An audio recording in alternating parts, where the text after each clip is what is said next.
Tonight's episode is brought to you by Vendetti Optics, Sherpa.com, and you, our listeners. It's one of them devil things. You know, everyone's got the devil's backbone, the devil's kitchen, the devil's bathtub. You don't want to be in the devil's bathtub, I assure you. Don't ask me how I know.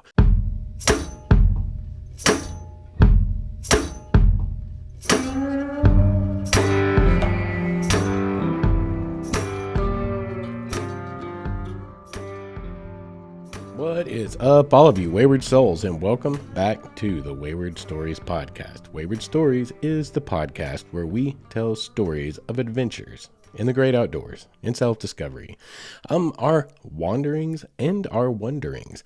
And tonight, y'all, I assure you, tonight is going to be replete with stories of wanderings and wonderings. If you looked at the title of the episode, you saw that It may seem at first glance that it's not going to be on topic for anything outdoor related, but I assure you, much to the opposite. It is going to be the exact opposite of that. The whole episode tonight is going to be about basically the last 4 years of my life adventuring all over the Midwest, the Southwest. Oh my gosh, all over. So it's going to be a good episode. But first, before we get into that, I just wanted to say that right up front in the first 30 seconds to assure you, we are going to be on topic tonight. So don't run off. And we're just going to do a very, very short bit of housekeeping, and then we're going straight into it. We're going to talk for a long time tonight, most likely. But housekeeping. In the last episode, I used the word cathartic wrong. Okay, I just need to clear that up. I caught it. I used cathartic and catharsis in a manner that was rather procedural, just doing some procedural things that your soul finds very soothing. That is the incorrect way to use catharsis. Catharsis is actually defined by an intense outpouring of emotion that results in the same thing, basically a soothing of the soul, but it's like an ugly cry, or maybe having a rage fit in the backyard and beating up a big teddy bear or something, whatever it takes for you to get whatever's inside out, and it needs to be of intense nature. I'm sure it's kind of a subjective definition, but essentially, ugly cry is probably a good one. Have a good ugly cry, then you have done something cathartic. That is a catharsis to make you feel better. I used it incorrectly, and I just wanted to clear that up because I am a big proponent of precision in speech. Say what you mean what you say, and know what the hell you're talking about when you say it. I did not last week. I used it generally. It got the point across. It was the only word that felt right to use at the time, but it was incorrect. On top of that, I also noticed listening on my way in from the loo the night before last, when I just got back. On my way back in, I thought, I'll listen to the episode that's about to drop. It's like 2 days before drop. I'll listen to it on the way back in. I've got a 6.5 hour drive, and I'll just chill. I haven't heard it in a couple of weeks, and it's been out of my mind for a couple of weeks. And sometimes, do a little proofing like that. Come at it with fresh ears and see if you're still putting out stuff that's halfway decent. And I listened to it, and I caught a place where something happened, and I coughed. I typically catch those. Like whenever my voice starts to get dry, my throat starts to get dry, I will feel it coming on, and I'll find a normal, like a natural break point, like a natural stop point in like my narration, so to speak, or whatever I'm talking about. And then I will stop, I will cough, swallow, get all the weird, ugly mouth noises out of the way that I can in like a 30-second little break there. And then I'll move on, and then I cut it out later. I missed one. First time in 45 episodes, I missed one, and it was in the last episode. It about gave me a heart attack. I was like, crap, I have to get home. I have to re-upload this into iMovie. I have to clip that out. And I was like, you know what? No, F it. No, you don't. You got too much going on in your world. Nobody's perfect. It's cool. People cough on podcasts. You hear it all the time on other podcasts. Relatively often, one's not going to make or break you. So I do apologize if it blows your speakers out or catches you off guard in the last episode. Whenever you hear me cough, you have my apologies for that. But I'll be honest, it is what it is. See there, I just actually had to do that. You didn't even know it through the magic of movie editing. Anyway, one other short note of housekeeping. I am back home from the loo, and I just got here, and the kitty boy is back in the house with me, and he is being quite needy. He is very pushy in his old age. He can be a little bit of a grumper, so you might hear some yowling in the background. He's been roaming around under my feet for the last few minutes as I've been setting up to go here, and biting things like cords that he shouldn't. He's letting me know he's unhappy that old dad went out of town for 2 weeks.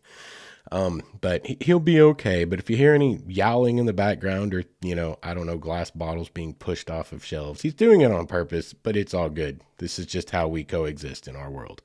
But let's get on to it, y'all. Let's get into tonight's episode. Y'all, you may have noticed from the title, Bye Bye Big Purple. Any of you that have listened for very long at all, or from the beginning, or know me personally, a lot of people that I know actually listen to my show, which shocks me, but they do.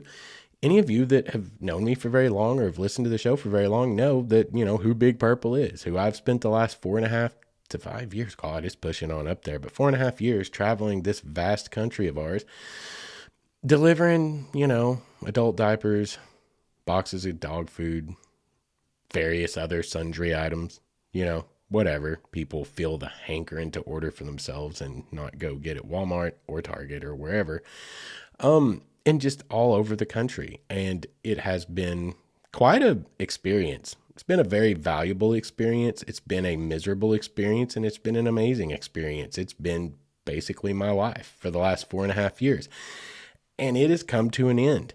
Finally, much to my relief, I have longed for this day for probably most of the years I've worked there, to be honest. But sometimes way more than others. Sometimes I was like, today's the last day for me. I'm done. And I reached a point just a couple of months ago. God, well, when I talked about the Columbus trip, y'all, I literally was kicking my employment 6 hours down the road for like a week and a half. Every day I was like, well, crap. Let's just see how today goes. And you can go home tonight after work. I was done. I was done. You can only get treated those kinds of ways for so long before it's like, I got enough money in the bank, I'm going home, right? But it finally has come to an end on good terms. I finally found a employer that, but it works. It works. It's that point in my life, y'all. I've been needing to get off the road for a long time, but finding money in this economic suckhole, that I live in, it's hard to actually pay the bills. And it's even worse now with all the super hyper type inflation that we've been having since this Ukraine invasion situation. It's been really tough, but like finally the right thing came along. It seems like a really good fit. They seem excited to have me, and I'm happy to go. And so it's finally worked out, and I finally get to say bye-bye, Big Purple. Here's a big middle finger. Thanks for all the effing fish. You know what I mean? So this is a big life event for me. Tonight's episode, y'all, is probably going to be really long. I mean, we might push 2 hours. I don't know. God, y'all, I've had to scale back at times on just different subjects, but tonight's a big one. And there's a lot to talk about. The reason I said right up front, don't run off, don't be scared away by the title, because we are going to talk about traveling tonight. We're going to talk about all the places I've been, the things I got to do there. I'm going to give you some insights to things you should do when you go there. Like, we're just going to talk about it in general, but it's going to follow along, essentially, the story arc that I've been talking about from the beginning, about, what I've been through, why I wanted to make this podcast to start with, what I've been through, what I've learned from it, and where I'm going with it, and where I intend to go from here forward. It seems very apropos. It seems very fitting that we spend as much time as is necessary for me to emote my way through the literal closing of a chapter, the ending of an era. Because as much as I hated that place, there's a lot of things that I did love about it too. There really were. And it gave me and afforded me a lot of opportunities I would have never gotten otherwise. And so we're just, we're going to talk tonight about it. And it'll be as long as it is. But if you'll hang around and listen, I assure you, you guys will likely be entertained, because I've got stories literally from San Francisco, California, all the way to Columbus, Ohio, all the way down to Jackson, Mississippi, and basically at every point in between. And I can give you a lot of insight into some awesome stuff to do out there, things that I did. And that's it. We're going to do this tonight. We are doing the dang thing. We're going to send it. That's what I think makes me the saddest, is like, all the connections I've gotten to make with all the people in all these different cities. I still have friends out in Cali that I could probably hit up tomorrow. If I had wound up in San Francisco, I could hit them up tomorrow and we would probably be sitting at the beach tomorrow night. Like, I have friends in Indianapolis. My boy Jared, he's up there living his best life for real, and he is a good man. I hope he listens to these podcasts someday. He is a really good man. Like, there are so many people. I've made so many good friends in St. Louis. And then you make these weird, like, just weird connections. Like, sometimes you're just out there and you're just having fun. You know, like, you're just having fun being a human. And that's, I don't know, that's a special thing to me. I think that's a very valuable thing, making real human connections, even if they just last for 30 seconds. I think that's what the world needs a lot of right now. I mean, we need a lot more than that, but I think the world needs a lot more of that and things like that, where we just be human to each other and be real with each other.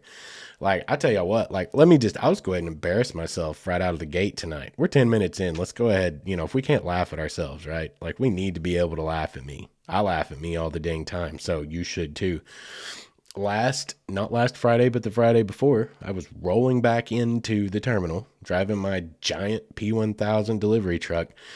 And I get to the last, okay, so it's Friday afternoon, right? It's been a long, horrid week. And I mean, we don't get weekends off because it's not even really my Friday. Okay. But weekends are usually a little bit lighter. There's a paycheck that just went in the bank. You know, you're feeling pretty good. It's Friday. Everyone's going home. People are in a little bit better mood when you run into them.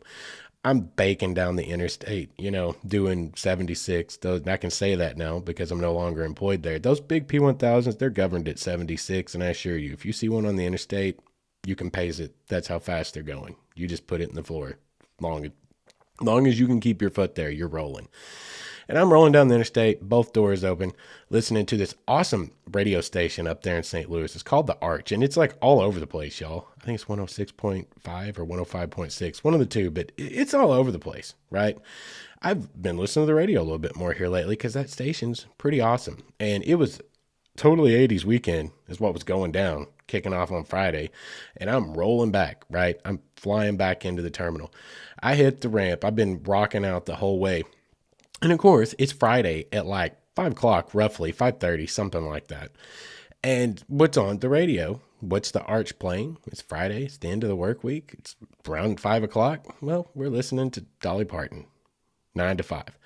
Well, I'm over here sitting at this stoplight, both doors open, totally just dead to the world around me. I'm just on my way back to the terminal. I'm done with this, sitting at the off-ramp, stoplight, holding us up. So I'm over here, dead stop, doors wide open, swear to God. And I'm like, working 9 to 5, what a way to make a living. And I look over because something catches my eye, right out the corner of my eye. And I look over it, and there's probably about a 12-year-old girl sitting in the passenger seat of her mama's car with a window down, with a cell phone pointed at me. Y'all, I'm probably TikTok famous on some 12-year-old's TikTok or Instagram or something somewhere up there in St. Louis. But like, so I was like at this moment of like, it made me start laughing. And I was like, okay, I can either be embarrassed or I can lean into this. And I chose to live in the moment and lean into this. So, you know, went right on into whatever the next pickup of the verse was, you know, barely getting by. Yeah. And they loved it. They were having a great time. And it's just those little moments. Like, I made a fool of myself, but you know what? I didn't, because they were enjoying it. Make fun of the FedEx dude. He's having a good time today. See, the world's not all terrible all the time. So you may laugh at me. If you guys find that, yeah, go out there and look. See if you can find that. I haven't been able to find it yet, but I have a feeling I'm viral somewhere. I have a feeling that I've gone viral somewhere, because that's probably pretty mortifying for a normal human. Didn't really bother me that much, but most people probably be mortified by it. So I'm sure I'm viral somewhere. If you find it, send it to me. You guys know how to get a hold of me. waywardstories.com, and everything else you can go check out over there as well. Speaking of which, I actually started a TikTok with the help of one of my young buddies at work. And he got me set up and got me going on it. And I am going to start using it. Right now, there's not really anything there, but I haven't been on any trips since I've started, and I've been really busy doing this whole college thing. Y'all, I'm taking intro to psych right now, on top of like two other classes that are going on, and working and coming home. It's been busy. But I am, if you're on TikTok, see, that's how old I am. God, that does suck, because I ain't trying to be that old guy. If you do TikTok, back in 1906, we didn't have the TikTokity, whatever. But if you have a TikTok, go find me. I have one now, and I will be utilizing it. And I think that I will be able to utilize it for hilarity. So that will be coming soon. Anyway, so that's the saddest part to me is missing out on some of the connections that I've gotten to make, because I've like made friends all over the United States, quite literally, and a lot of them have become close friends to me. Like, and I feel like I've grown exponentially as a human being in the last 4.5 years. I truly have on many levels, but just what the opportunities that traveling afforded me that much, and being able to live somewhere, kind of live a childhood dream of how awesome would it be to live in these different, completely different kind of sociocultures, subcultures within the US for 6 months at a time or whatever. That's essentially what I've gotten to do. And it was everything I'd ever hoped it could be. Like getting to know people, getting to live their life, getting to know everything that kind of goes on in their little worlds and their societies. And they're all completely different. But in that, there's also like the recognition of we're all completely the same. That's, I think, the greatest lesson I've learned. And I think one of the themes that will prevail in tonight's episode is, for all that we are different, we're all identical. Like, good grief, our diversity is our most common trait. Like, we are all so incredibly unique. And that is the one thing that makes us all alike. It's kind of a little paradox, if you will. But it's true. Like, we are just all different. But at the heart and the core of everything, what really matters is what drives us, which is basically usually just like safety, security, prosperity to some degree. But I use prosperity not as like, hey, yo, let's get rich or die trying, but more like enough to pay the bills and, not be running from creditors all the time. Like, we all essentially just want to live and be happy and like chase some dreams, we just want to make connections in the world and carry on. And that's what drives everyone in every culture, every society, everywhere. And you get out in the United States and you get around and you live places, you find out like, whoa, y'all are really different than me, but you're not different from me at all. And it helps you to break down those barriers of, certain, I guess, biases that you may have inherently, just like, say, living most of your life in one particular area. You run into that all the time. Like, God. On really silly levels, but it's truly still something, if it's just like, oh, all those people that like that football team are stupid, or all those people that live on that side of the imaginary line between our two states, which actually absolutely delineates nothing. We're all the same completely. We're all even related, for God's sakes. But those people, well, they's inbred. You know what I mean? All that stuff's so dumb. It's so dumb, but it pervades. It pervades. And the more that you go, the more that you're exposed to, the more that you see and learn and meet other people outside of, peer groups or even just social demographics that you are the most used to, that's what breaks down those walls, is realizing, that person that I had no idea about what kind of human they were, they just human just like me. They hurt, they're sad about missing their daughter. They're just identical circumstances. And that's what I think makes the world a better place in the end. Honestly. And that's what I've gotten to do. And it came at a time where I desperately, desperately needed it in my life. Truly. You live in these little societies that are very, very, we're interconnected now because of the internet, but we still choose. So many people still choose to not be connected. We choose, they have the internet, but they're only looking at the things that the internet wants to tell them that they want to hear. That positive feedback loop, positive reinforcement. Like, they're choosing what they want to believe. We may have the interconnectedness, but we still like to be kind of closed off from the world. Lots of people are that way, and you don't even realize you are until you finally realize you are. And, I was within a very small peer group. We've talked about it before, that had a very, very narrow worldview. And again, get your socks rocked out of that, and the brainwashing starts shaking off, and you're out there going, oh yeah, this is who I always was. I'm really glad to see that this is actually the way the world really is, which you always thought is really true. And now it's like, here's the proof of it. It's a great thing. It's a great thing. And that's what we're going to talk about tonight. So anyway, when I started with FedEx, it came at a time of actual incessant need, right?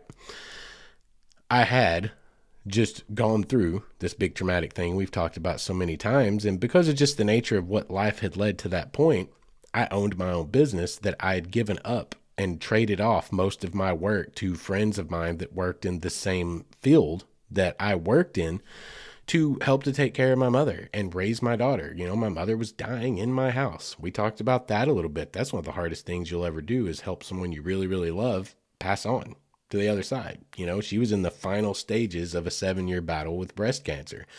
And because I owned my own business, I had the flexibility to pass my work off to people that I trusted and liked and respected in my field of work. And, you know, ended up with a lot less work, but it's what I did when it wasn't my turn to take care of everything during the day or whatever. So when the big cataclysm came down, I wasn't going to support myself with what little work still remained at the end of all that. You know, I was still trying to rebuild from after mom had finally passed, et cetera, et cetera. And you're not just going to like do that overnight. So Big Purple came along when I needed it most, and it kind of saved me. But it's kind of funny because it was kind of a narcissistic type of saving. It saved you in the way of it's like, hey, here is a codependent, is a toxic relationship, really. We were talking about that. One of my coworkers and I were talking about this is like a toxic relationship, really. We need them in like a codependent way because we need to pay our bills, but we don't really need them. We just need something from them, and they abuse the heck out of us because they know how badly we need them. So anyway, it came along and this narcissistic narc empath loop started, me working with the Big Purple, and it really saved me, but it also tortured me in so many ways. But it gave me this opportunity to get out there and start traveling. And the first place I got to go, we've talked about it in the past, but like this opportunity to go to California and work, to go out there in South San Francisco and that area just south of the Bay, that cannot be understated in its importance in my life. It was of immense importance in my life. Because it really gave me the opportunity to, hey, I mean, it couldn't have been a better place either. Y'all, I've seen a zillion freaking cities in the last 4.5 years since I went to Cali, but there could not have been a better first one to actually go to. It truly provided me with this little, I don't know, this like closed eco loop that I lived in, you know, for a month at a time for 3 months. Go out there a month, come back for a month, go out there for a month, whatever. And it was like living in a vacuum and just getting to go and do after work was over. And even at work was amazing, y'all. Like you're driving around these neighborhoods, like they have trailer parks out there. Like they for real legit have trailer parks, but they are not trailer parks like you and I think of trailer parks. I assure you, they are like upscale, nicer than our middle class neighborhoods around here. I bet those lots cost more than the entire combined assets of most of us listening combined, because it's San Francisco and everything cost $1 trillion. But I mean, they had like not like citrus trees growing in the yard. Like you could grab a lemon, grab an orange. Like it's just right there. You know, they're all like manicured. They got like people out there. They're trimming their bushes to look like freaking elephants and stuff. You know, they're like getting into like landscaping. And this is in a trailer park. But every day at work was like being on vacation. You're just out there slinging boxes around, and every third house is got treats out for the delivery guys and cold drinks. And like people were nice there. People were friendly there. And after work, you drive into the ocean and you're standing at the ocean within like half an hour. I've watched so many sunsets, y'all. So when you go to Cali, because you should, and that's what tonight's episode is about. And that's how we're going to keep it and bring it back around and keep it on the subject of travel, of adventure in the great outdoors. Y'all, California, if it weren't for how much it cost, the population of that state would be even greater than it is now. And it is extremely overpopulated. But if it weren't for the cost of living, there would be a person standing on every square foot of landmass. California, at least sections of it, are the most beautiful thing that you'll ever see in your life, y'all. You get up on, again, the Big Sur, basically starting at the southern tip of Big Sur all the way up to freaking Canada through, you know, Oregon and Washington. That coastline is just magnificent. It's gorgeous and it is magnificent. And there's so much to do there. Y'all, I mean, you can go down, you can take your pictures, you know, but take Highway 1. If you guys ever find yourself there, you could spend easily a week on a vacation, okay? Just driving from, say, Carmel or you know, Monterey, whatever. You could probably drive from just that general area and spend a week going a stop at a time all the way down to the lower tip of Big Sur. I mean, you can do that in a day, but I'm saying you could spend probably a week making that trip down, camping at the campgrounds as you go, staying at the little inns as you come across them, eating dinner at the little restaurants, the holes in the wall. You can go in and you can fish in the Big Sur River, y'all. There's so much to do. The hiking is phenomenal. You're surrounded by redwood forest. You are surrounded by beautiful, clear, running water and giant waterfalls, and you're crossing over some of the most picturesque bridges, crossing these canyons, going down Highway 1 that you'll ever see. The opportunities for photography, the opportunities for self-reflection. Pfeiffer Beach, down at the more southerly tip of Big Sur. There's a keyhole arch there, y'all. And it is famous. And it's not super easy to get to. You go through water that's door panel deep on my Xterra, which has got pretty solid ground clearance. Water that's door panel deep right before you get to the beach, it's not real easy to even get, normal cars down there. And you get down there and you're standing at the edge of this limestone bluff that creates purple sand, mind you. I have an entire jar of it on my mantle, and the piece that is missing from that jar, the empty space, fills a jar that my daughter has. It is quite symbolic for me and from that time in my life, and she very much treasures her purple sand in her little glass heart that she keeps on her dresser at home. But as you stand there on that purple sand, you look out through a keyhole arch that is being engulfed by the ocean and waves every so often. And it's absolutely gorgeous. But if you go, as I did, accidentally stumble backwards into being there at the perfect time of year, there's a 2 or 3 day window where the sun actually sets into that keyhole. We've talked about it before. I found myself there by accident. There was no one else there yet. At the time I was ready to take that picture, y'all. I'm like, I get there, I eyeball it, I look it over. And see, this is one of those, a lesson in ask people locally. If you're friendly, y'all be friendly. Don't be jerks. Be friendly. Ask people. Sitting down, eating dinner, talking to the lady at the jade shop, trying to find a cool piece of Big Sur jade. It's its own color, its own flavor of jade. They only have out there in California. And talking to that lady, and you ask them, where do you guys go? I know where all the tourists go. I know where all the places on Google Maps are. Where do you guys go to really experience this magical spiritual place that you live in? And they tell you things like this, okay, go down to the Keyhole Arch at Pfeiffer Beach, not Julia Pfeiffer Burns State Park Beach. Don't get them confused. This is just Pfeiffer Beach on its own, which is a separate thing from the other. And that's how you find out to go down to check out these awesome kind of things when you're out there on your adventures. So put that in your bag of tools. Don't be a tool, and you'll find out about more awesome places to go. There you go.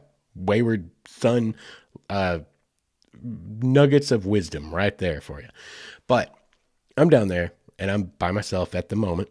I'm looking this over and I'm like, yo, it looks like the sun's going to set right into that arch. You can kind of tell, and if you, like me, you spend a lot of time in nature, you get used to the time of year. You use the fingers at arm's length to see how long it's going to be for the sunset. You have a general idea of the degrees that it's dropping in the sky at what angle.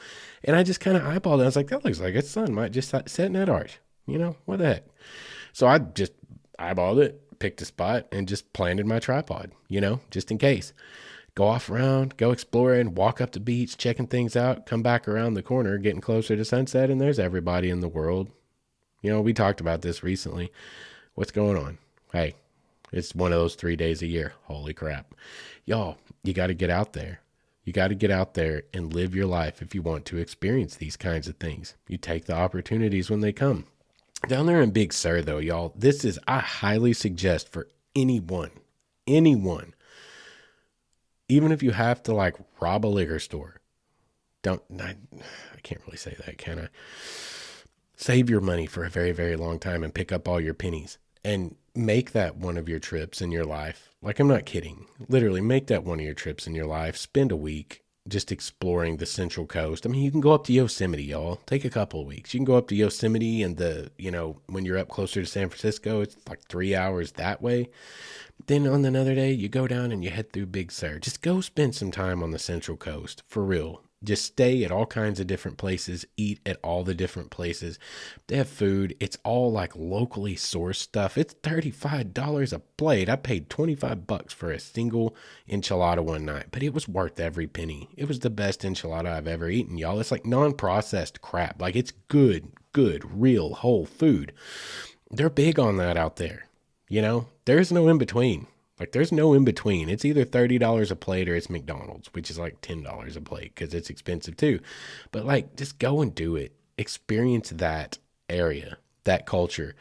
You will not regret it. There's nothing on this planet like Yosemite and seeing El Cap and seeing Half Dome and seeing Upper and Lower Falls in Bridalveil. Like, there's nothing like that. And then down in Big Sur, seeing the waterfall at actual Julia Pfeiffer Burns State Park, that waterfall falling off into the ocean or onto the beach right next to the ocean, and go down to see the Keyhole Arch and go down to Lime Kiln State Park and see the double waterfalls, hike barefoot like I did, like an idiot, up Lime Kiln Creek to the double waterfall. Like, get out there and do it. Go and live it, y'all. I cannot emphasize that enough. California was one of the fondest memories I have of my entire life. Not just my time at Big Purple, but one of my fondest memories I've ever had in my life. And had it not been safe for my daughter, like if I didn't have her to come home to for whatever reason, I'd have probably stayed there. Or I might have moved up over the state line into like Oregon or Washington or something where it's a little bit cheaper and has pretty much the same kinds of environments. But I probably would have stayed. I probably would have just stayed. I loved it that much. I loved the culture, like I told you guys in previous episodes. That was one of the most inclusive and mutually respecting places I've ever been. People have far more respect for each other, and they're far more, quote unquote, lenient. They're far more unbiased. They're far more unbigoted. In general, they just let people be, and they don't click up nearly as profoundly as they do in other parts of the world. It just doesn't really happen there. It does. Blanket statements again. I know you can never encompass everything. Yeah, there are still people there that are jackwads, but they're just not that prevalent. In general, people are just chilling together, man. Everyone's getting along and just kind of mutually respects each other, and they like kind of base their friendships more on if they just like each other as people, not what they look like, what they believe in, or just what even their general preferences in life are. They don't split up based on who went to college where and which football team they support. That's not really a thing there so much. People get along. It's almost, y'all, it's weird. It's almost like hanging around adults. It's crazy. Anyway, Cali was one of my fondest memories and one of the, sadder things. I have to go back someday. Just because Big Purple's ending sure don't mean Cali's ending, because I haven't been back since that 5-month stretch back in 2019. But we do need to go to a commercial break. We have 32 minutes now. We've been talking incessantly, and we've still got lots more, y'all. We got lots more to talk about. We're going to talk about the upper Midwest. We're going to talk about the South a little bit and some cool things to do down in those places. Y'all are going to get a lot of trip ideas out of tonight, for real. There's a lot of cool stuff to talk about. So hang around for, about a minute and a half or so. Listen to this ad from our sponsor, and we will catch you right on the other side of the break. What is up, all of you Wayward Souls? I want to tell you guys about our newest sponsor, Bendetti Optics, a brand based right here in the good old US of A, Portland, Oregon, to be exact. And I bought my first pair of Bendetti sunglasses about 1.5 years ago and fell in love with them, so much so that I got online and ordered a couple of more pair. And when I did, there was a small shipping snafu, an order fulfillment snafu, and I got on the phone, gave them a call, and guess what? I get a call back from who? One of the big men themselves, right there in Portland, from the top of the chain.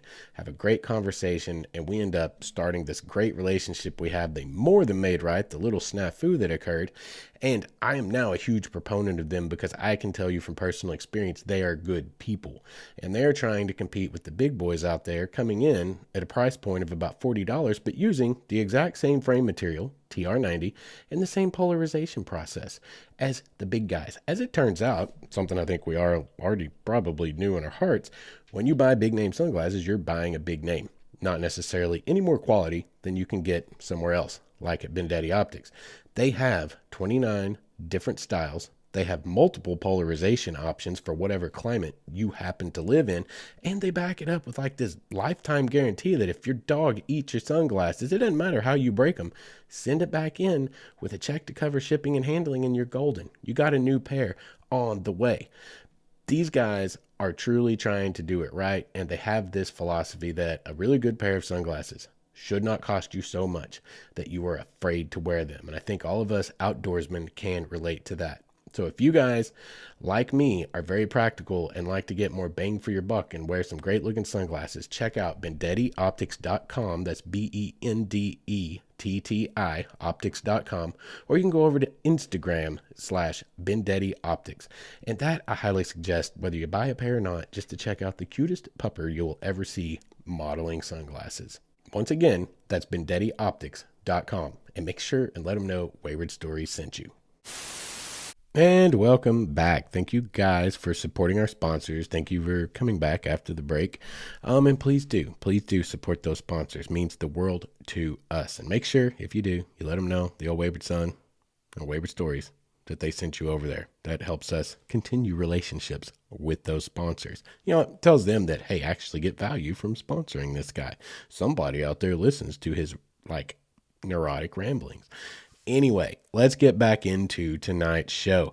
One thing I should have talked about a little bit, and we'll go ahead and do it right here, is the desert Southwest. Okay. I drove through it 6 times, out there and back 3 times. And I chose to every time. I could have flown every time. We've talked about that before. I could have flown every time, and I didn't want to. It was cheaper for my boss for me to drive, and I wanted to drive because every time I went, I was able to build in a couple hours. And, you gain hours. When you cross those time zones, you actually gain a couple hours, whatever. I mean, it's still hours you're out there driving. It's a 29-hour drive from Fort Smith, Arkansas to San Francisco, California, or Morgan Hill, rather, specifically. But every time you go, you're gaining hours, and you're taking all these things into account because I'm an opportunist. Y'all, I'm going to drive right by the Grand Canyon. Y'all, I'm going to drive right by the Painted Desert. I'm going to drive right by Petrified Forest.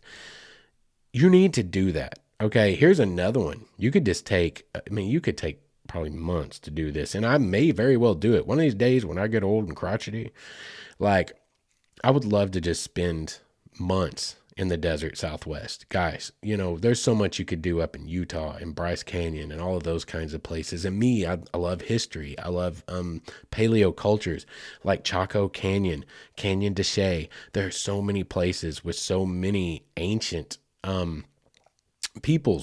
ancient artifacts.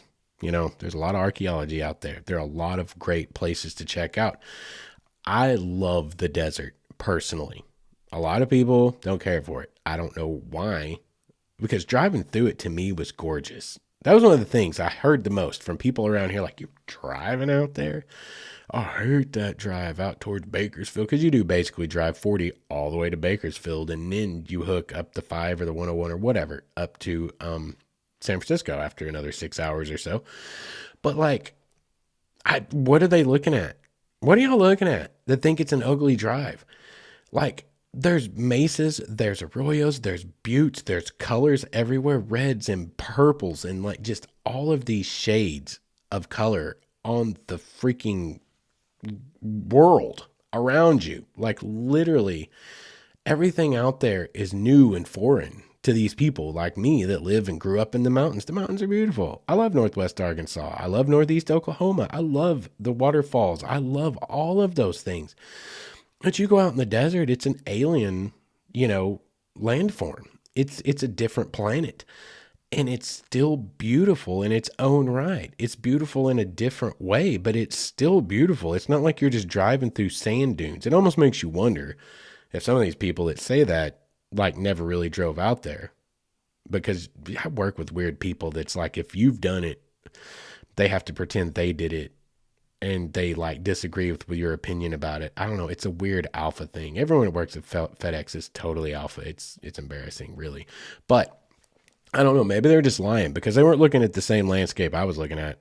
I was looking at absolutely stunning views everywhere in every direction, and getting guys, y'all, I got sideswiped by a freaking tumbleweed the size of a Volkswagen Beetle somewhere out there one of those mornings. I don't even remember. I just know all of a sudden I I mean, it's honestly quite fortunate I didn't like cut the wheel and swerve, because I just saw a huge mass approaching me at high speed from directly to my right.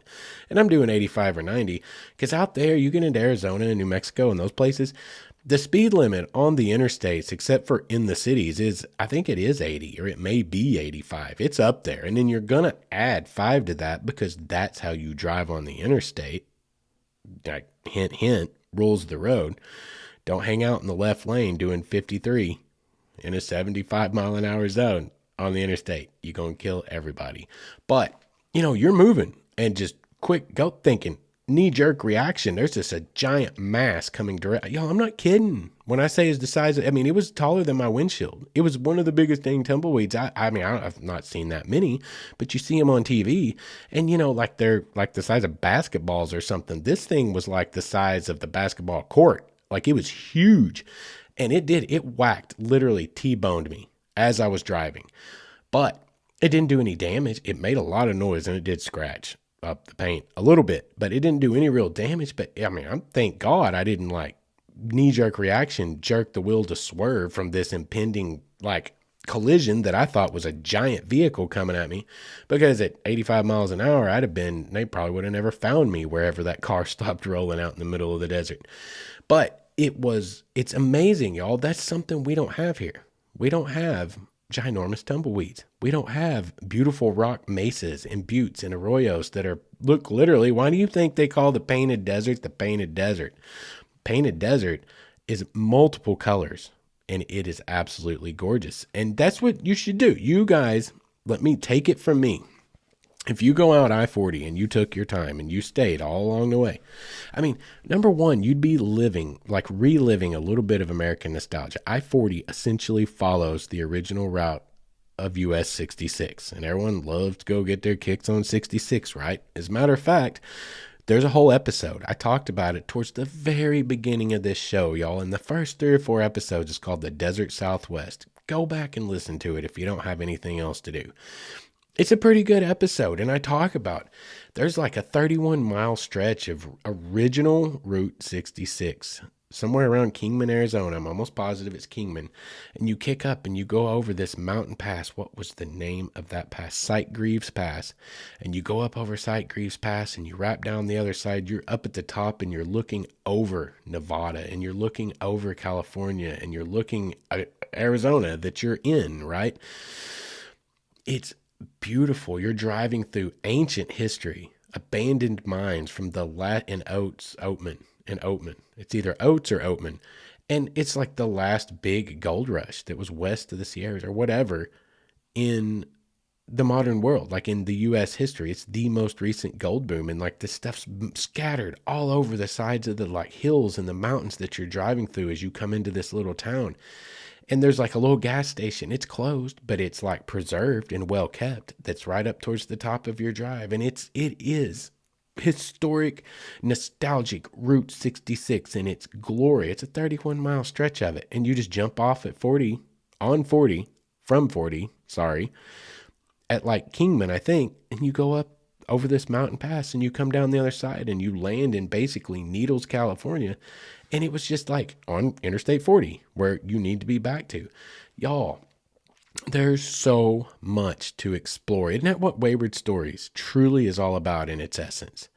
Let's go see. Let's go learn. Let's go grow. Let's go expand. Let's go out there and make ourselves better. Let's be more cultured. Let's see all of these things. Going out there and exploring the desert, y'all, you will be exposed to so many of the ancient indigenous cultures, for one thing. Everywhere you go up into the petrified forest, you can learn a whole lot about the ancient peoples that inhabited the area and the archaeological sites. You can walk through and around and see the petroglyphs that they left behind hundreds and hundreds and hundreds of years ago. All the while going over to look at the petrified forest and see giant trees that have become stone and are colored. They literally are like basically almost gemstone colored. They're purples and blues and all these different hues. The desert is magical, y'all. It's an amazing place. And there's so much to do there in Santa Rosa, New Mexico. The Blue Hole, giant underground aquifer comes out into like this big blue hole. I mean, it's aptly named the blue hole. And you can swim in that, dude. At least you could. COVID may have changed some things. When I was there, you could hop in, but it was really cold. And I did with a couple of people. We're back to the things that I'm going to miss about Big Purple. As much as I am so happy to be giving it the big middle finger, was the people you meet on these little adventures I would get to go on. And I believe it was Kayla and Samantha is who I met. And they're a couple that travel the world. They do a van life thing. They've got a big YouTube channel with a lot of people that follow them. And it was me and just them. And I met them that day. I started following them on YouTube. They never followed me back, by the way, ladies. But they are really cool. I took some pictures for them because like one, and I don't remember which was which, but one of the other was trying to goad the other into jumping into the icy waters of the blue hole, and she wasn't having it. And so then I showed up and she used me. She was like, you can't not. Look at this guy. He's over here. You got to now. And I was like, hey, I'll tell you what, if you will, I'll take a picture of you with my camera while you're midair. And if you got like a business card or I can give you my email address, I'll send you the picture of you jumping in mid-flight or whatever. And that's exactly what we did. And they're really cool people. And those are those little things, the kind of people you meet out there living the same kinds of outlook on life that you kind of have. And those connections are so important. They're so special. To me, they're special. Maybe they're not special to you, and that's fine. I don't judge you for that. We're all different. It takes all kinds, but it matters to me. And I love it. And if you are similar to me and have any kinds of thoughts along the same lines, y'all get out there and go and live. Go and do it. The blue hole, again, petrified forest. Y'all check out Meteor Crater. Check out Meteor Crater. You know, it's kind of a big event in human cultural history. Like, it's like civilization killer type of situation. Like, go out there and check it out because it's almost perfectly preserved because it's in such an arid desert climate. It is absolutely fascinating, y'all. It is really cool. And it's literally like 15 minutes off the interstate. Petrified Forest, the Petrified Forest in the Painted Desert, they have a 31-mile loop drive through that whole area.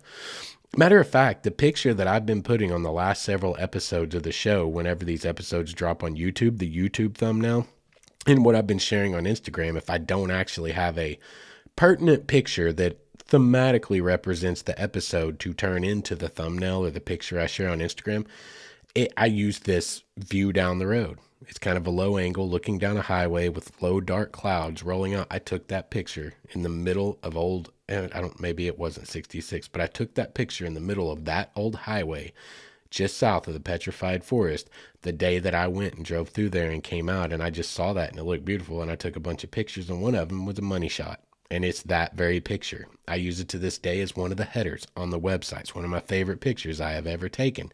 And I took it that day that I got to go and explore the Petrified Forest and the Painted Desert. They are one and the same, essentially. They're in the same place on the same driving loop. Y'all, it's literally like a Love's on the side of the interstate. You exit and there's the park entrance. It's like, for real, it's not even 30 seconds away from Interstate 40 where you start into that area. There's so much out there, guys. Lake Mead, Lake Powell, you can shoot up to Vegas. No big deal. I went and drove down the strip of Vegas. I was in a hurry, and that was probably a mistake that day. You don't just whip through Vegas, okay? I found that out that day. You don't just like whip through Vegas for a drive-by looking. You just don't get to go through and see the sights and say, well, at least I've seen it. You know, I don't have time to stay here on this particular adventure, but I always wanted to see it. Oh, I've seen it. It doesn't happen that fast, okay? But Lake Mead, definitely very cool. And the Hoover Dam, very cool. Everyone should do that. Y'all, the Desert Southwest, for real, get out there and explore it. There's too much all along the way. Tucumcari, New Mexico is an awesome little town with a lot of cool stuff in it. Y'all, there's some really cool kitsch, like kind of still Route 66 niche hotels that are from the Route 66 heyday era that they've, someone's either reinvested in or they've kept up all these years. They're still out there to stay in. I've been seeing some. I've got people that I follow on Instagram that have been taking trips through the desert this last summer, and man, it's number one, it's made me all super jelly and very sad and nostalgic for going back out there.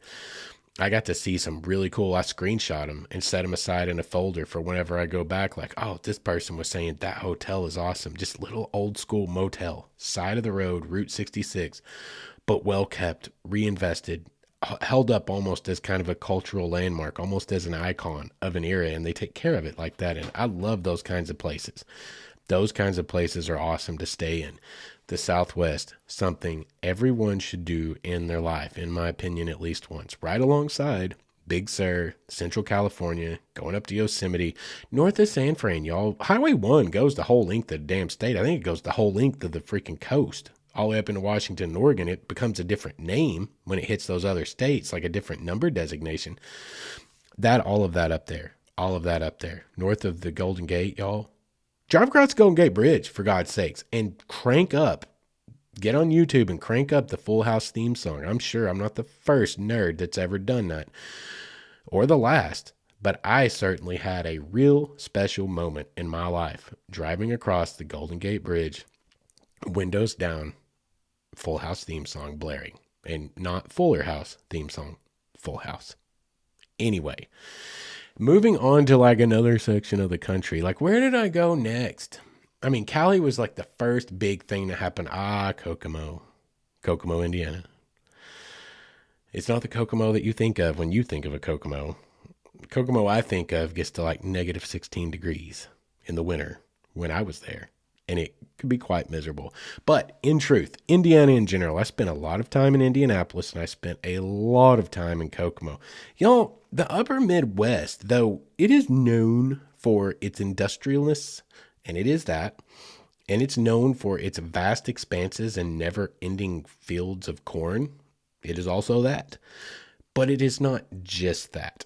Okay, and me, this is real. I really honed my chops. You guys have heard me talk about over and over and over again. I think the episode, You Don't Have to Be Rich to See the World. I've got multiple episodes where I talk about tips and tricks and hacks and things that I've learned. There's always something right outside your door, guys. There's always something within even an hour to 2 hour radius, a driving window, that can get you out of the house and go see something you never knew existed, or something that's absolutely gorgeous. And Indiana is where I really, really, really honed those chops. I assure you, weeks and weeks and weeks of staring at nothing but rows of corn. Okay.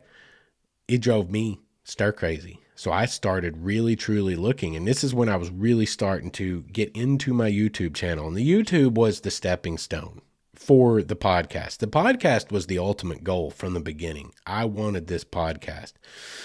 But the YouTube channel was much less technically complicated to pull off. You got a camera, you got a phone, point, shoot, talk.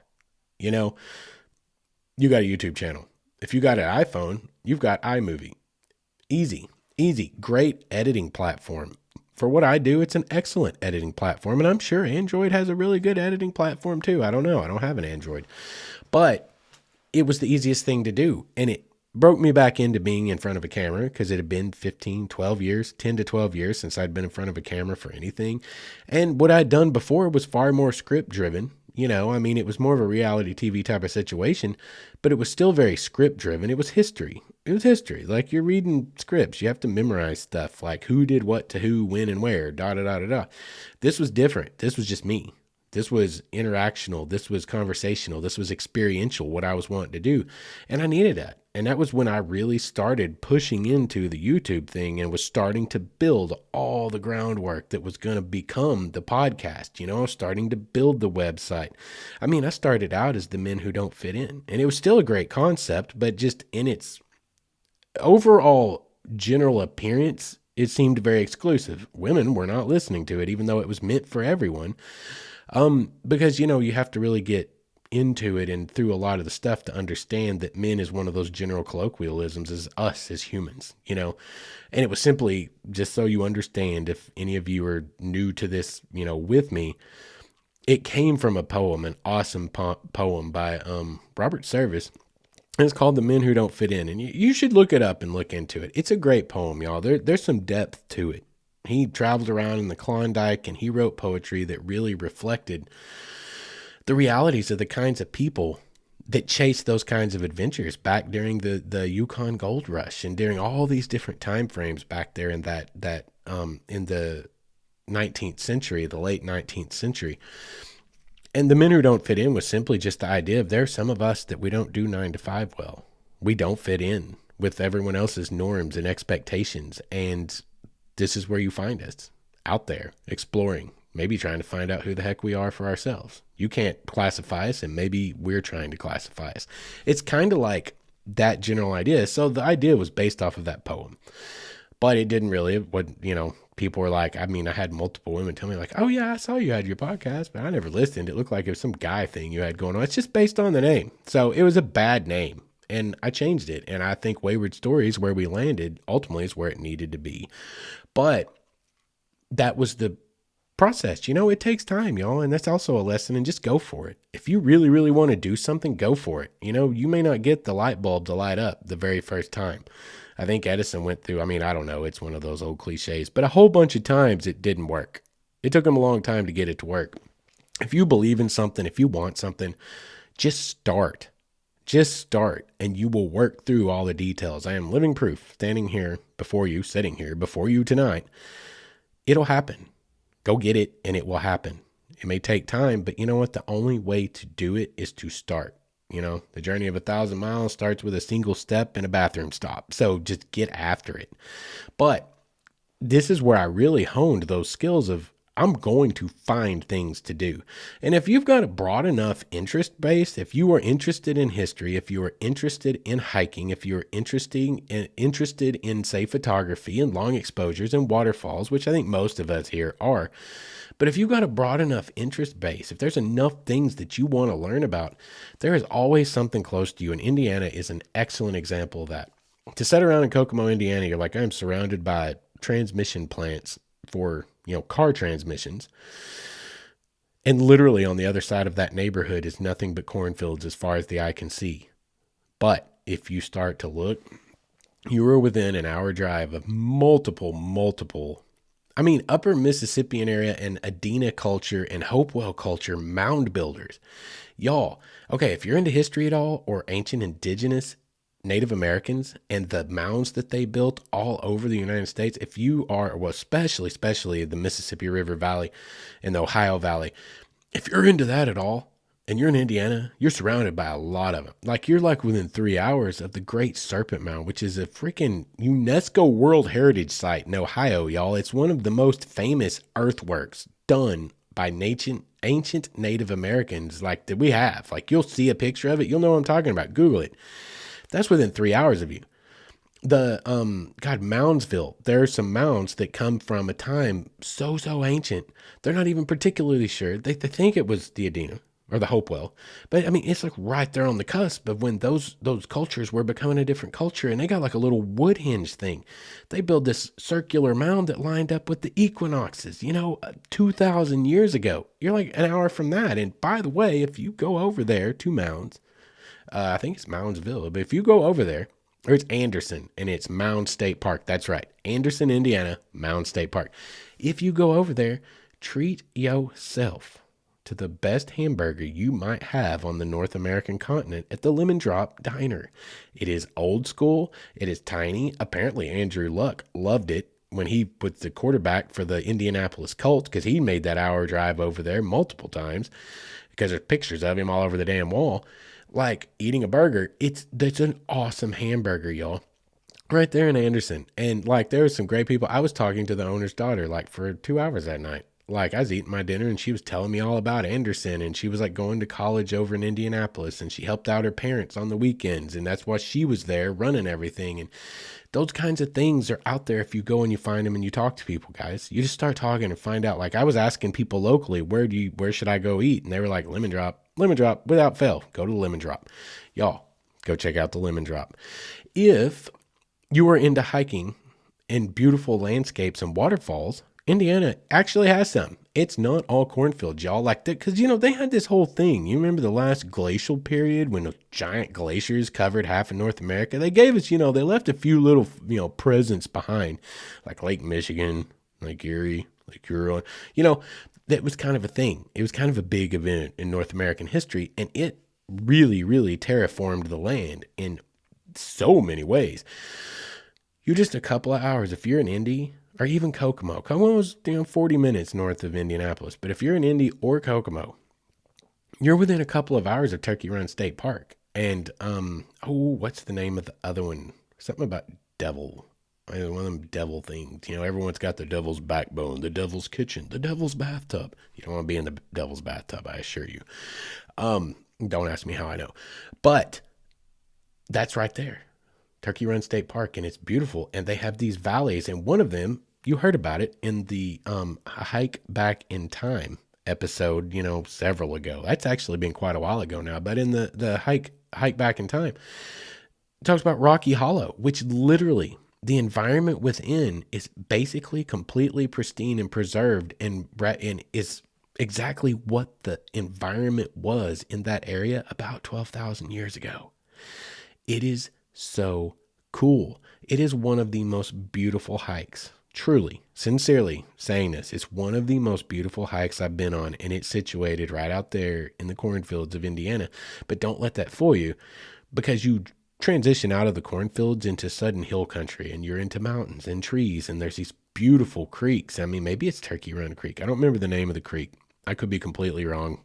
Don't correct me if I am, because I'm going to get enough emails that it is. Just save your email.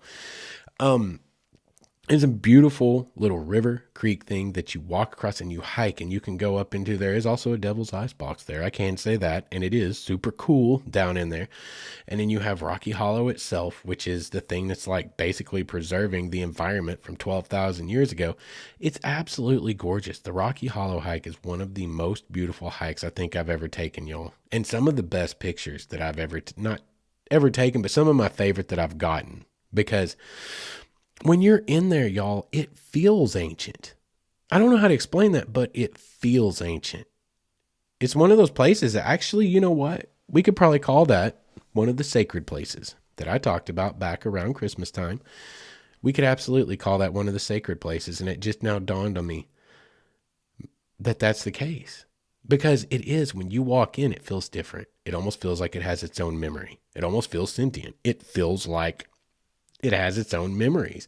I mean, and I'm not going all off the deep end woo-woo. I'm just saying it. I'm trying to describe for you in a way that you can maybe think about, to just describe what it feels like. It's totally different. It's just one of those places where you're like, something's different here. And maybe it is all of the rainforest-esque type of ferns that are growing here in the middle of this deep ravine, and the steam that's rising from the creek, and you're in Indiana. It feels like a rainforest almost. And that is the ecosystem essentially that is preserved in the steep walls of this little canyon. There are other things. Clifty Falls State Park. You want to go out there and try to die on a hike? You want to do one of the hardest hikes you ever done in your life? Take that big old round trip through Clifty Falls, but there's an awesome waterfall. There is a collapsed railroad tunnel that, for whatever reason, the state has decided, yeah, we're not going to put up any kind of railings and stop people like everyone else in the world. Y'all can crawl through this collapsed railroad tunnel, and I did that. You can go see that video if you really want to. You can go check it out, and you should, y'all. It's an adventure in its own right. It's beautiful there. Giant bluffs, giant waterfalls. This just collapsed railroad tunnel from this time, and it's right up above Cincinnati, more or less. You know, it's like this railroad was like basically descending down to the Ohio River. It's right on the edge of the Ohio River. That's like 2.5 hours from Indianapolis. Indiana, if you're up there in Kokomo, you're only like 2.5 hours from Indiana Dunes. It's a national park. At the time I was there, it was America's newest national park. Since then, something has come in as another new national park. I saw that recently. But you can go up there. Indiana Dunes is pretty cool, y'all. It's like an ecosystem from the last glacial period. Like, they got these, if you go up there in the summer, y'all, it's like going to the beach. You can hang out. There's waves. There's people in, bathing suits. There's like suntan lotion. Like, you can sit there, and it's kind of like being at the ocean, but you're on Lake Michigan, and you can see Chicago. Literally 20 or however many miles across the lake from you, and you can just see the skyline of Chicago. It's really cool. Indiana Dunes is a pretty darn cool place. You can go up to St. Joe, just inside of Michigan, and hang out at the lighthouse there. Indiana, y'all, don't sleep on Indiana. There's some really cool stuff to do. A Spring Mill State Park, y'all, there in the summer months, they actually have programs, okay, that run the entirety of the summer, and they show what life was like in the mid 19th century, which is, I remind you, the 1800s, like in the 1840s and 50s, or maybe it's even closer back in the 18 teens. It's been a little while since I've been there. And they've got people in there showing you how the sawmill, like, or sawmill, yeah, it is. Whatever it is, it's a giant water wheel. Sawmill, grist mill, doesn't matter. It's a giant water wheel on a creek that has a lot of water flowing and just cranking that mill wheel. And there's waterfalls everywhere, little ones, big ones that you can take pictures of. Very, very cool place. We talked about Clifty Falls. What was that other one? Cataract Falls. You can go to Cataract Falls, and it's one of the large. Williamsport, Indiana's tallest waterfall, clocks in at like 76 feet. I went there when it was literally like 3 below zero or 15 below zero, and there was ice everywhere, crystals everywhere, and this water just roaring over this precipice and this little V notch at the top of this limestone bluff. Y'all, there's a lot to do in Indiana. If you ever find yourself in Indiana for any reason at all, don't think, oh my God, what am I going to do? There's nothing but corn. There is. There's a lot to do. I mean, even just downtown Indianapolis, y'all, is actually really beautiful. When I was there, it was literally less than a week after the riots from the summer before last, when things got real rough all across the United States. And the entire first floor of essentially all of downtown Indianapolis was either burnt out, burgled, or boarded up. So that was not good, but it was still beautiful. The square and their giant, Civil War monument with a Union soldier. Like there's so much, y'all, down there. It's a massive monument. Like it'll blow your mind. It's towering monument. It's very cool. Indianapolis itself is a very cool place. Indiana, don't sleep on it. Don't sleep on the upper Midwest, y'all. There's a lot going on up there. Let's go ahead and you know what? Let's not. I was going to say let's take another break because we've hit another 30 minutes. But I told you guys, tonight we may ramble for quite some time. And I'm going to finish this episode because I am emoting my way. I am doing some kind of, well, it's not a catharsis, is it? But, we're saying goodbye to Big Purple and moving on to another chapter in our life. So I'm using this opportunity tonight to tell you about all of my travels, and we're just going to keep doing that. But yeah, so let's just keep rolling. I'm not going to add another commercial in here and forget about that. Like, we're at another 30 minutes. We could do it, but doesn't seem necessary to me. So let's keep moving. The upper Midwest is what we're talking about. Like, Ohio's pretty cool, y'all. Cincinnati's beautiful. Okay, I didn't get to spend a whole lot of time in Cincinnati, but Cincinnati was absolutely beautiful. You should check out Cincinnati, okay? They have a lot of really great food. And this is guys, we had guys in Cincy all the time, and I heard about all of these places, and I wish I could have tried most of them. I only got to be in Cincy for a hot minute. But it's a gorgeous, gorgeous place. The river, the Ohio River, and you got the bridges. Like, Cincy is a clean city. What I saw of it, and I saw quite a bit of it in the day that I was there delivering, or the 2 days or whatever. It impressed me a lot how well kept, how beautiful Cincinnati was. Columbus, very dirty, very industrial, very much. There's some nice parts of Columbus, I'm sure, but Columbus is way more of an industrial city than I ever would have thought, because you think of Columbus, Ohio, you think of the University of, or Ohio State University is what you think of, and Lane Stadium and all those things.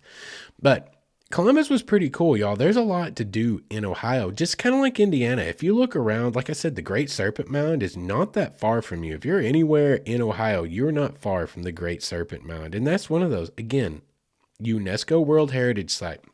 Even if you're not a history nerd like myself, or you're not into ancient cultures, if it's not really your thing, you should still really go see something like the Great Serpent Mound, because in its own right, it's like seeing the Great Pyramids. It's like seeing the pyramids in South America. It represents a very significant, massive undertaking on the part of peoples who lacked the technology that we have to create such massive earthworks. And it really shows how progressive and how intelligent they truly were mathematically and astronomically and astrology, like how advanced they were on some very important scientific arts to line these up and create them in the manners that they did, it's one of those things you really should just go and see, because it truly is kind of like going to see the Great Pyramids in its own right. Yeah, it's not massive and impressive on that level, but it's still absolutely, because of the size or whatever, but it's still absolutely impressive in its own right, even to look at. I mean, it's a big, huge snake built out of dirt, tall dirt that stretches for a long, long way. Very, very impressive. The upper Midwest includes St. Louis, which, y'all, I've talked about St. Louis a whole heck of a lot here in the last several months, right? But yeah, St. Louis is an interesting place, y'all. It's kind of funny. I almost feel like St. Louis has become another hometown. Like, really, when I was kind of realizing I may not be going back, when I was starting to look into, I'd gotten a job offer and I was like, man, I need to look into this and I bet this could work out. And I was starting to realize that. I started looking around and seeing these streets and realizing I know the whole damn city like the back of my hand. I know the neighborhoods. I don't need Google Maps. I haven't in a long, long time. I know where good places to eat are. I know where to get the back roads to avoid the interstates. Like, it really, truly, for 2 years there, on and off, month at a time, over and over and over again, it became another hometown for me. It really did. It's like a second home. Now I got kind of sad, like, I'm going to miss this place as much as it's a scary ass place to be. I'm going to miss it. I mean, I'm not going to miss people trying to kill me on the interstate, because they truly do try to take your life. But I'm going to miss, like, the little neighborhoods, y'all. There's things like, you will hear it said that St. Louis is the dirtiest city someone's ever been in. I've heard that before. I'll back it up. If you're in the right part of St. Louis or the wrong part, it absolutely is. You'll be shocked. There's just piles of car bumpers. Like, where did they come from? I don't know. There's one road I was delivering in this huge industrial part. It's called the Near North Riverfront. That was my last hitch. My last week there was doing one of the worst routes I've ever had to work. And I mean, other than Columbus was. It's the Near North Riverfront, and it is straight up industrial, and it's crazy down there. Like, there's all these, like, say, recycling places. There's also huge major companies, nationwide companies. Procter & Gamble's got a giant plant down there. I had to deliver that stupid place. So much stuff like that. But, like, there's all these places that do recycling and still and all of that kind of stuff. You be driving down the road, and there's like a literally, y'all, like a car engine block laying in the middle of 4 lanes of traffic. I'm not joking. It just like fell off one of these trucks, because these people don't tie stuff down. There's mattresses laying on the side of the road. Not that anyone's sleeping on or ever has. It just fell off of a truck that was on its way to the dump or whatever. Like, and they just leave it. And there's piles of bumpers. Again, they have the accidents. And I don't know why they don't throw the bumper into the car when it's getting towed away, but they don't. They just leave them there. I don't know, maybe it's some kind of like a little roadside memorial to the death of the Crown Vic, whatever. But it's crazy filthy. Like, they don't even pick up trash. But then there are parts of St. Louis that are absolutely gorgeous and clean as can be, like Kirkwood and University City, and Maplewood's a really nice little community within St. Louis. Y'all, I loved driving into work from the B&B I stayed at in the last several hitches when I was working out of the terminal, Terminal 630. I avoided the interstate 3 minutes longer. I chose this every day. 3 added minutes saved me from having to get onto I-70 and risk my life every single day. I just whipped it up River de Pere. I went across like Loftsmiller, I think, and on Shrewsbury, and then went up Big Bend all the way to Midland, essentially, and then took Midland all the way on up. But y'all, when you get up towards the north end of Big Bend and the beginning of Midland, you're going through University City area. You're going by Washington University and Fontbonne. You're going through these beautiful old growth oak tree neighborhoods and these beautiful old architecturally just vastly different houses from Victorian era and this era and that era. And it's gorgeous. Those neighborhoods are beautiful. It reminds you of what you would think of. Like, I don't know, what was a TV show that maybe we could all know and have seen, and kind of gives you that sense of the American, 1950s, the Americana view of a neighborhood with the giant oak trees. But you know what I'm talking about. Oak-lined streets, beautiful old houses that people actually mow the lawn. Like, there's beautiful places, really, really awesome and culturally distinct and interesting places all over St. Louis. Kirkwood, University City, Maplewood all come to mind. I'm trying to think. There was a few others. But y'all get up there and, original Route 66 coming down from Chicago, whipped right through St. Louis, right up there north, like on the river across Chain of Rocks. There's the original bridge that carried Route 66 into St. Louis from the Illinois side of the river, y'all. Illinois, over there in Alton and going up to Bethalto and places around there, y'all. There's a lot of history there. There's a lot of really cool stuff to see up there. The Midwest, don't sleep on the Midwest, y'all. If you're ever up there, just follow the template that I have laid out in previous episodes about how to find cool stuff to do that's not what everyone else is doing. You think of St. Louis, you think of, oh yeah, I'll go to the Arch or a ball game. There's so much more. Go to the book house. Y'all go to the book house. If you like books, if you like the smell of old books, if you like old libraries, there is a bookstore in Maplewood. I believe it's Maplewood. It's Maplewood, called the Book House. And they got these huge ladders like that roll up and down the walls like the old school. What you see, I think it's like in Harry Potter, and you can see it in any show ever that wants to make a library look old and crazy cool. They got the shelves that are 20 feet high and the ladder that rolls the length of the wall. They have that. They have two, store cats that just hang around and chill. They're amazing.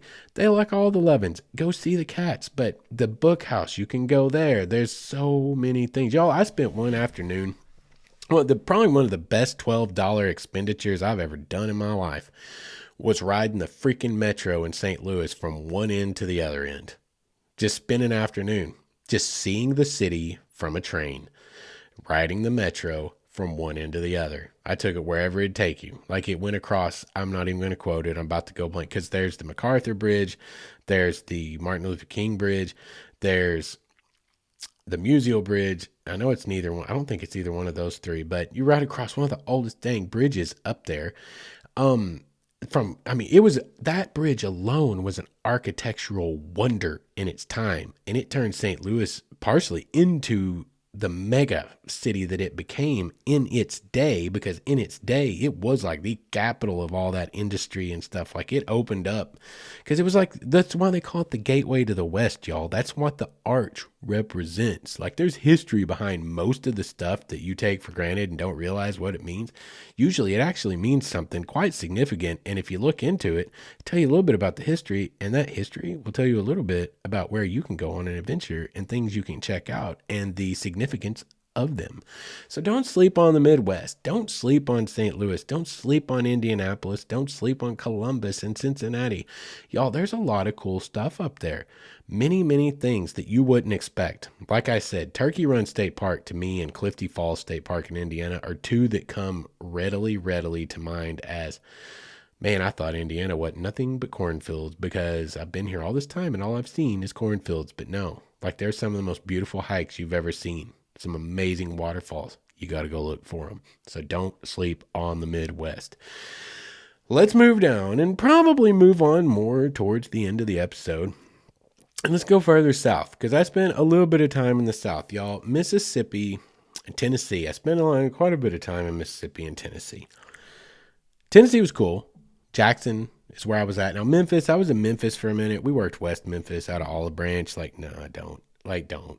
Don't ever do that. If you work for FedEx and they're like, yo, you want to run some contingency out of Olive Branch? Your answer is no. Absolutely. Because you will die. Like I died twice working in West Memphis. It's a miracle that I'm sitting here talking to you. Y'all, it for real is all the things you've heard. See, and you can't tell me, like, don't be like, oh, it's like if you're from Memphis, don't like get all mad. Don't get all butthurt. Be like, oh, you just saying that ain't true. Yeah, it is true. Like you don't work down there. You driving by on the interstate. I worked down there. I was delivering. Like I was face to face with people every dang day. It's not safe, period. But Memphis, okay. Didn't care that much for Memphis. Jackson, Tennessee, interesting place. It's really nice in Jackson, but it's also really fancy. There are lots and lots of very rich people that live in Jackson because it is like a couple of hours from Nashville. So a lot of the people, like recording artists and stuff, live in Jackson. But there's a lot of interesting stuff for you guys that like to hike, that like to fish, that like photography, that like to camp. Y'all, there are all kinds of parks. There are all kinds of hiking trails and rail trails. If you're into Civil War history, Parker's Crossroads battlefield, there's several Civil War battlefields really close to Jackson, Tennessee, within a hop, skip, and a jump anywhere you're in Tennessee. That's pretty much true of the South. But Tennessee is a very cool place. People there, pretty darn decent people. Jackson, Mississippi was interesting. When I was in Jackson, it would not be fair for me to characterize Jackson, Mississippi in the way that I want to characterize it. I did not have a good experience there overall. Okay. But I was there during the very height of those riots. I mentioned that earlier when we were in Indy just a week after Indianapolis's riot. The reason we landed in Indy is because they pulled us out of Jackson because things were literally getting unsafe for us. They're like, yeah, we can't be here. Like FedEx trucks are getting jacked and stuff. Like we're running contingency. We have choices. We don't have to stay anywhere we don't want to stay. And the boss said, yeah, we're getting the hell out of there because quite honestly, I don't think he cared for our safety. He just cared about having to pay our families when we died, like that's what he really cared about. But they got us the heck out of there because it was not safe. And that's a true story. That's not exaggerating. Literally a corporate decision was made to move us away from there because there was no reason for us to be there and things were happening that were not safe for anyone to be around. But the 3 weeks I was in Jackson before all of that got really frenzied and crazy. I mean, y'all, those medians in like 4-lane highways that they're not, here in Arkansas, Oklahoma, 4-lane highways are usually interstate with a big grass median or whatever. You get into bigger cities, those 4-lane roads literally might just be like normal 35, 40 mile an hour roads coming into a city because the interstates are their own system that are kind of external to all of this. I was on one of those kind of roads and they've got that big concrete median that's like, 6 inches high? It's not just like a little curb you can jump. But I realized one night as I was coming back in off a 13 and a half hour freaking work day, I was pulling up on a lot of traffic stopped. I was seeing a whole lot of red lights. And then I was starting to see a whole lot of people roaming through traffic, and some of them were hitting things with things that appeared to be baseball bats. And I looked, and I literally had a split second. You have to understand the reason this was a big deal. I was in a big purple truck. It's got the big purple logo on the side. That says I have lots of things of value inside of me to the innocent bystander, right? We were targets. We were trained how to evade, and we were trained to run people over if we had to. Don't open the doors at any cost because it's probably your life. Literally, that's what we were trained. And if you have to run people over, you run people over. You do not stop, you do not get stopped, and you don't unlock those doors or open it at any cost. I had a split second because I was literally pulling into the traffic that was starting to bunch up, like as all this was starting to occur ahead of me, right? And I look over and I see that there's a gap on the other side, going back the other way because the traffic on the other side has been blocked by this group of protesters out there in the street. And so I looked, and there was a split second before the car in the fast lane, I was in the second lane, came up on me, and I literally just cut the wheel. I ramped. I'm sure that I ripped the front end out of that. I ramped that curb at probably 35 miles an hour. Somehow didn't pop the tires, didn't destroy the ARs. I probably did, actually, to be honest, but it rode me for the next couple of days before they pulled us out of there, and it still worked. But I hopped. I barely, because I saw it coming, quick goat thinking, got the heck out of there. And it was a tight window. That window almost closed, and I was almost sitting in that traffic in a dang wagon that was advertising, I'm full of valuable things. It was scary moments. So I don't want to characterize Jackson and how it was, but the other 2 or 3 weeks before it got to that point, it was really, really cool, guys, to be completely honest. Like, there's a bus station there that has got a lot of retro design, and it's got a whole lot of like the neon. It's like a Greyhound. It's like a Greyhound bus station. And it's really cool. It's really famous locally. Their old state building is really cool if you're into history. What I suggest for those of you out there like me who like the outdoors, who like the backcountry and stuff like that, this isn't so much backcountry, but this is the kind of drive that you would enjoy taking, the Natchez Trace National Parkway. Like, y'all should check that out. It's an NPS administered national parkway. And I found out, to my embarrassment, that you're not supposed to drive commercial vehicles on it. They're prohibited. I actually finished my route one day, an hour and 45 minutes north of Jackson, and had to go all the way back to Jackson, and I looked over and I was like, well, look at that road. That road makes a straight shot all the way to Jackson. It was the Natchez Trace. And I was like, that's perfect. I like that kind of drive anyway. It's a scenic drive. It's a designated scenic drive by the national parks or whatever. I drove it all the way back in, and I couldn't figure out why the heck everyone in Mississippi was flipping me off as I drove by. I could not figure that out for the life of me. And then like the next morning, or giving me dirty looks and waving their hands, shaking their fist.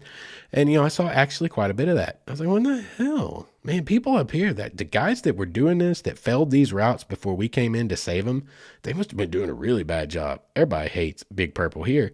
And I get back the next morning at the terminal, I'm loading my truck. I'm telling someone about that Natchez Trace Parkway. That's awesome. And they're like, you drove your delivery truck down it? And I was like, well, yeah.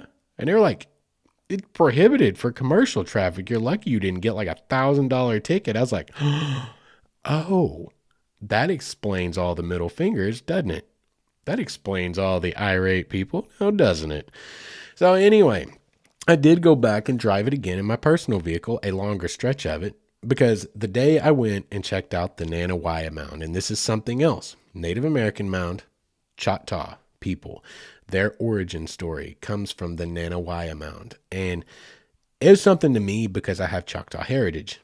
A wee bit, but some. And it's something we've always been taught and has always been important to me. So it was like when I was there and I realized that was like an hour and 40-minute drive from literally a part of me, true part of my lineage, a part of my history, a part of where the people way back, some of them that make up who I am genetically right now came from.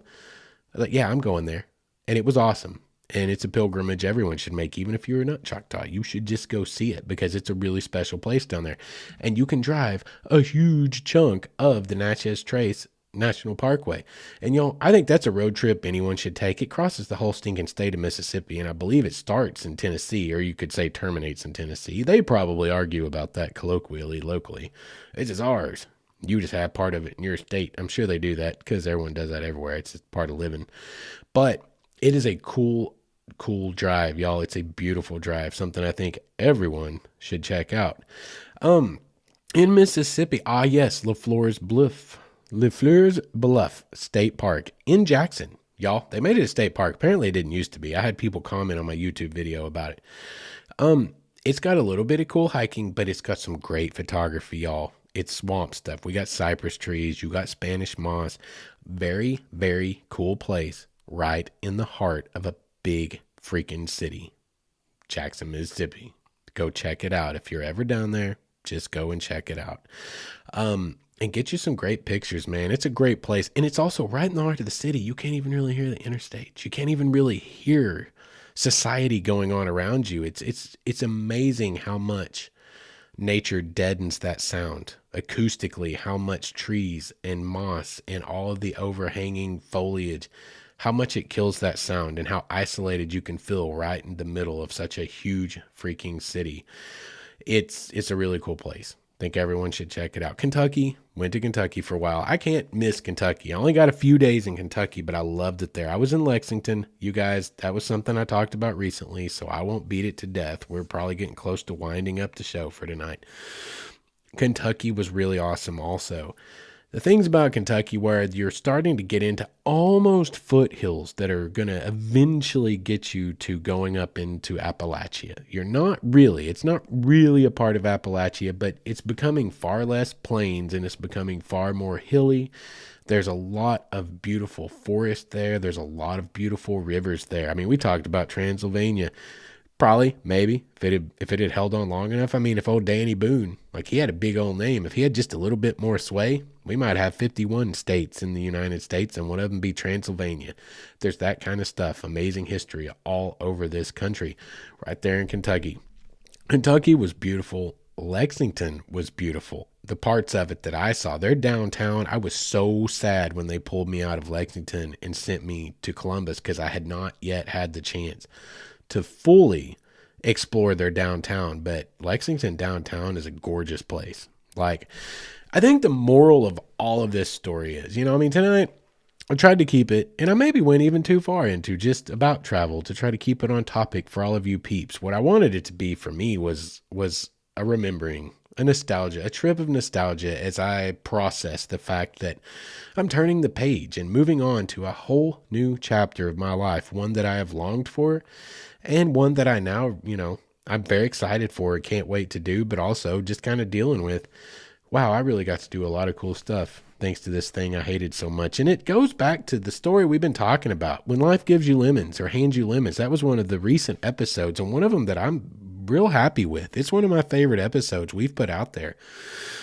It's all about that paradox. And that's what we're kind of learning, guys. It's what I'm kind of learning. This life, very, very seldom that everything's going well. You know what I mean? All at once. And that things are just pretty smooth sailing. Yeah, I mean, if you're loaded with money, it tends to be a lot easier. Like it does. But even those people still have things they suffer through. But there's a lot less. You don't have nearly as much going on like when you can't pay bills as someone that can't get by, that someone that don't know how to pay for the babysitter and might lose their job because they don't have no one to watch their kid. Life is a lot tougher for people that struggle economically. But life is just always kind of both, guys. And that's the thing we got to keep our eyes open for. Life's always hard and we're always going through struggles and we're always dealing with losses, but there's also beautiful things happening alongside all of the things that can hurt sometimes. And that's what this really is. I've mentioned so many times the path that I started down 4.5 years ago, not even at my own choosing, the path I was thrown down. It sucked a lot. But it's one of the best things that ever happened to me. And I've always, this is a part of the wanderings, or the wonderings part of the wanderings part of this episode. It's always kind of perplexed me how the best thing, or how the worst thing that ever happened to me could also somehow be the best. But it truly has been in almost all aspects. And this really sums it up really nicely.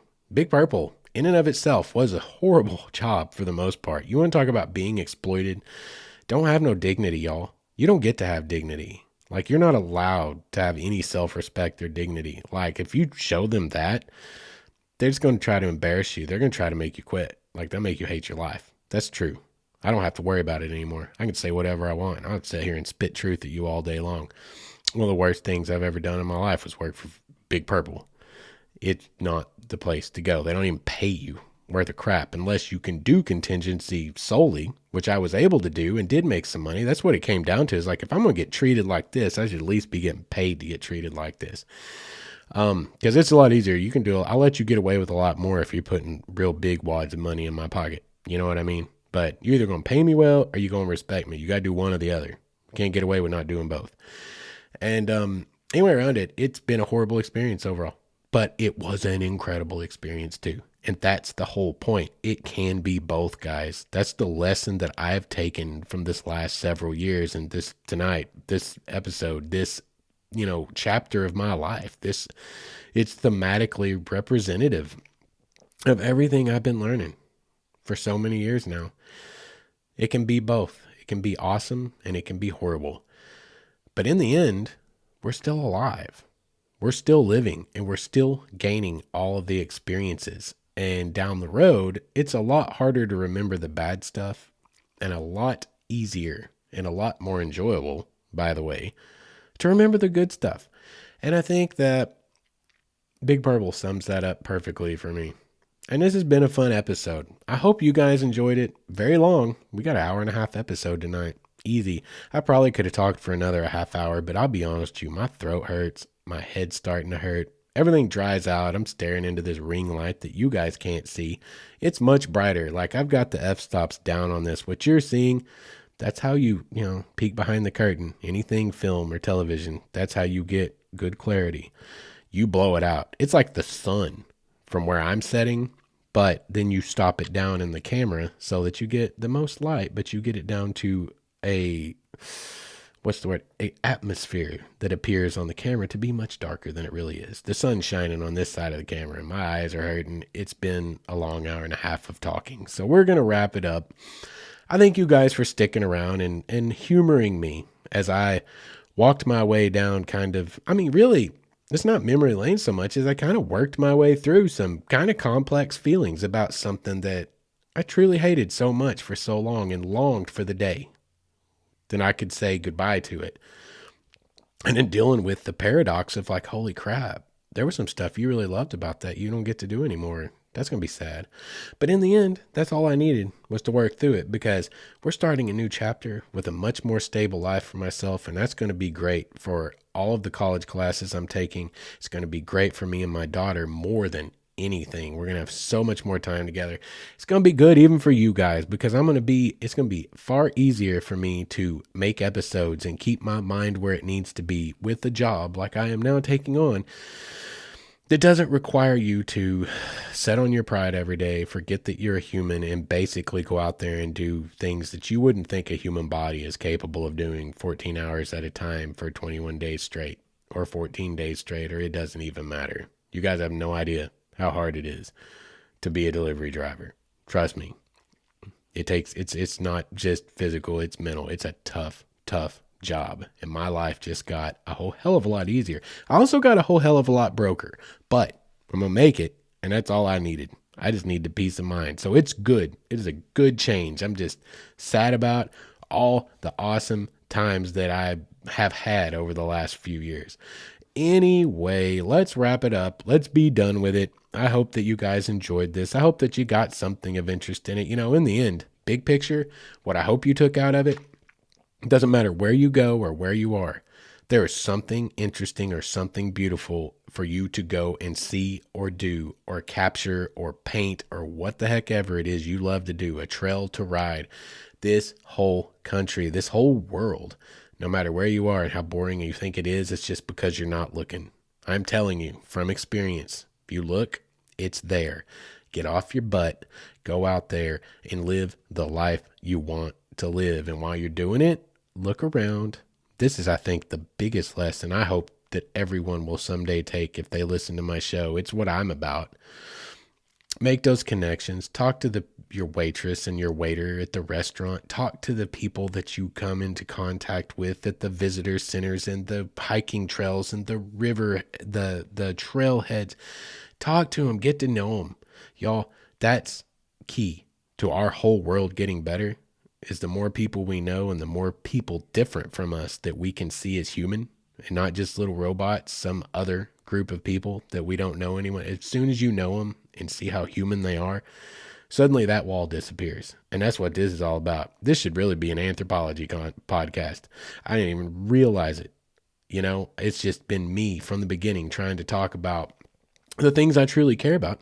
And it just dawned on me recently the other day as I got into, my college classes and am going down that road of chasing an anthropological degree. I'm going, Justin, you've been doing that on the podcast. This is what anthropology is.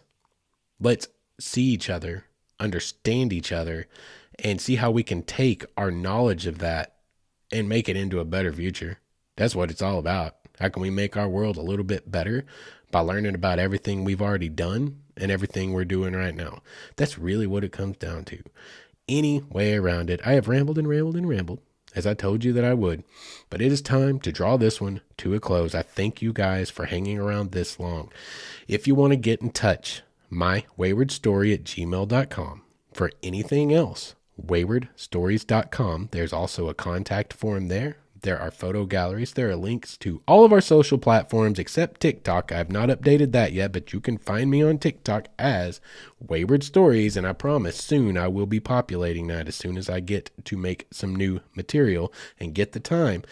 Other than that, guys, there's not a lot I've got to say. I hope that you will please take the time to rate, review, and subscribe wherever you are listening to this, or subscribe on YouTube. Leave a comment on YouTube. Y'all, if y'all got stuff to say it to me. I love interacting with you, even if it's critical. Let's talk about it. If there's something you don't like, tell me about it. I need to know so I can adjust it, or tell you, sorry, that's how it's going to be. Get in touch with me. Anyway, you guys, I will see you again in a couple of weeks. I hope until then you have a great couple of weeks. Y'all go out there, see the world, live in the world, experience the world, and be good to each other.